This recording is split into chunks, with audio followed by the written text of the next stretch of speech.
हस्तिनापुर गांव में शंकर अपने 2 बेटों और पत्नी के साथ कच्चे मकान में रहता था। शंकर के घर की हालत कुछ ऐसी थी कि बस 2 वक्त की रोटी का गुजारा ही निकल पाता था। शंकर अपने बेटों को पढ़ा लिखाकर बड़ा आदमी बनते देखना चाहता था, इसीलिए वो दिन भर ईंट की भट्टी में मेहनत मजदूरी करता। उसका बड़ा बेटा अरुण जैसे ही अपनी पढ़ाई पूरी करता है तो वो अपने पिता से कहता है, पिताजी, अब मेरी पढ़ाई पूरी हो गई तो अब कल से मैं भी आपके साथ काम पर चलूंगा। अरे ये तू कैसी बात कर रहा है अरुण? इतने सालों तक खुद को ईंट की भट्टी में जलाकर मैंने तुझे इसलिए नहीं पढ़ाया लिखाया कि तू भी मुझ जैसा काम करे। अरे मैं तो चाहता हूँ कि तू पढ़ लिख कर कोई बड़ी नौकरी करे, तो पैसे कमाने के लिए मेरी तरह मजदूरी ना करे। और तू नौकरी के लिए शहर जाने वाला था ना, फिर क्या हुआ? पिताजी, शहर जाने के लिए खर्चा ज्यादा है। वहां जाने का किराया, रहने के लिए किराए का घर, राशन पानी, इन सब का खर्चा बहुत ज्यादा है। जब तक नौकरी नहीं लग जाती तब तक इन सब के लिए हम गरीब इतने पैसे कहाँ से लाएंगे? तो इन सब बातों पर ध्यान मत दे और शहर जाने की तैयारी कर, बाकी सब मैं संभाल लूंगा। अरुण के शहर जाने के लिए शंकर अपनी थोड़ी सी जमीन को बेच देता है और उन पैसों को अरुण को दे देता है। शहर पहुंचकर अरुण नौकरी की तलाश में जुट जाता है और 2 महीने बाद उसकी एक बड़ी कंपनी में नौकरी लग जाती है। उस कंपनी के मालिक की बेटी रिया वहां की मैनेजर थी। वो एक अमीर और घमंडी लड़की थी। अरुण का लंबा चौड़ा कद और गोरा रंग देखकर रिया उसकी दीवानी हो जाती है। ओहो वाओ, ये तो बिल्कुल मेरे टाइप का है, टॉल एंड हैंडसम। रिया उसके पास जाती है और बोलती है, हाय हैंडसम, न्यू ज्वाइनिंग, एम आई राइट? जी, आज मेरी ज्वाइनिंग है। क्या आप मुझे बता सकती हैं मैनेजर जी का कैबिन कहाँ है? मैं ही इस कंपनी के मैनेजर हूँ और ये कंपनी मेरे डैड की है। लेट्स गो, मैं तुम्हें तुम्हारा काम समझा देती हूँ। कुछ दिनों में दोनों में अच्छी दोस्ती हो जाती है और दोनों एक दूसरे के करीब आ जाते हैं। रिया को अरुण से प्यार हो जाता है। अरुण भी रिया को चाहने लगा था, लेकिन अपनी गरीबी के कारण वो चुप रहा। लेकिन आखिरकार एक रोज रिया अरुण को प्रपोज कर देती है। अरुण, आई लव यू और मैं तुमसे शादी करना चाहती हूँ। रिया, मैं भी तुमसे प्यार करता हूँ, लेकिन मैं एक गरीब हूँ और तुम अमीर खानदान से हो। तुम दोनों के बीच जमीन आसमान का फर्क है। ये सब मुझे नहीं पता, मैं सिर्फ इतना जानती हूँ कि मैं तुमसे प्यार करती हूँ और तुम्हारे साथ गरीबी में भी रह लूंगी। रिया अपने घर वालों से बात करती है, लेकिन रिया के पेरेंट्स इस शादी के खिलाफ थे, जिसके चलते रिया उनसे बगावत करके अरुण से शादी करके उसके घर, उसके गांव आ जाती है। भैया, ये आप शहर से किसे ले आए हैं? माँ, पिताजी, मुझे माफ कर देना, लेकिन ये आपकी बहू रिया है। हम दोनों एक दूसरे से प्यार करते हैं, इसलिए हमने शादी कर ली। अरुण की खुशी के लिए उसके गरीब परिवार वाले रिया को अपना लेते हैं। इसके बाद वो दोनों अपने कमरे में जाने लगते हैं तो राहुल उनका दरवाजा रोकते हुए कहता है, भाभी, मुझे पहले पैसे दो, तभी अंदर जाने दूंगा मैं। हाँ, उफ, दिखा दी ना आखिर अपनी गरीबी वाली आदत। अमीर लड़की देखी नहीं कि पैसे मांगना शुरू। एक तो वैसे ही मैं इतनी थकी हुई हूँ, ऊपर से ये दरवाजा रोक कर खड़ा हो गया। तुम गलत समझ रही हो रिया, ये तो बस एक रस्म निभा रहा है और उसी का नेक तुमसे मांग रहा है। रिया उसको पैसे देकर कमरे में जाती है तो अरुण कहता है, तुम बैठो, मैं फ्रेश होकर आता हूँ। भाभी, ये रहा आपका कमरा। ओह गॉड, मैं यहाँ रहूंगी? इस कमरे की हालत तो झुग्गी झोपड़ी से भी गई गुजरी है। इससे अच्छे घरों में तो मेरे घर के नौकर ही रहते थे। यहाँ ना तो कोई इंटीरियर है, ना ही कोई लुक। ऊपर से ये खटारा पंखा पता नहीं बाबा आदम के जमाने का लगता है।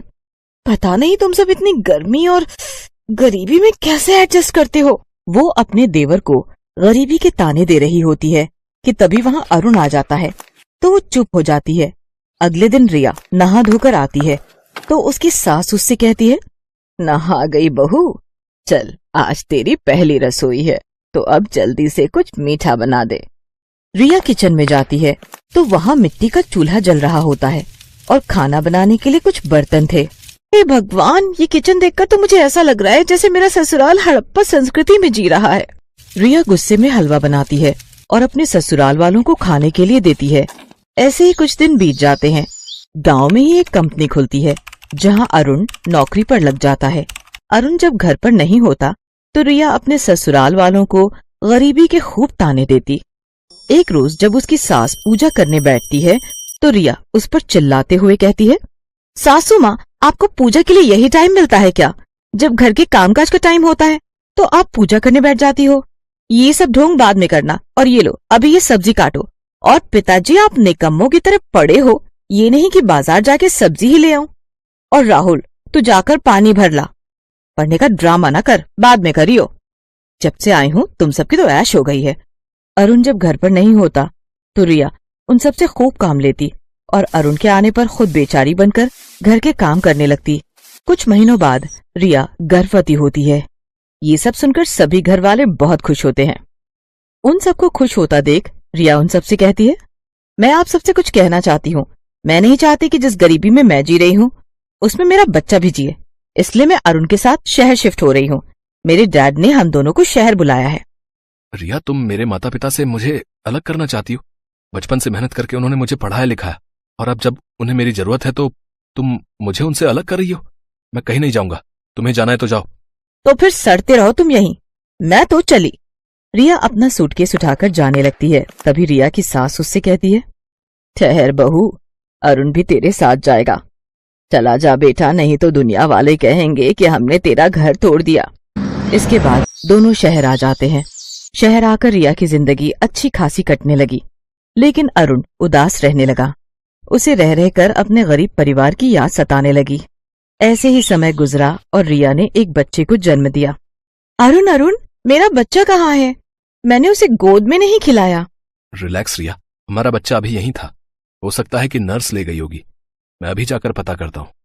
कुछ देर बाद नर्स बच्चे को लाकर रिया को देती है।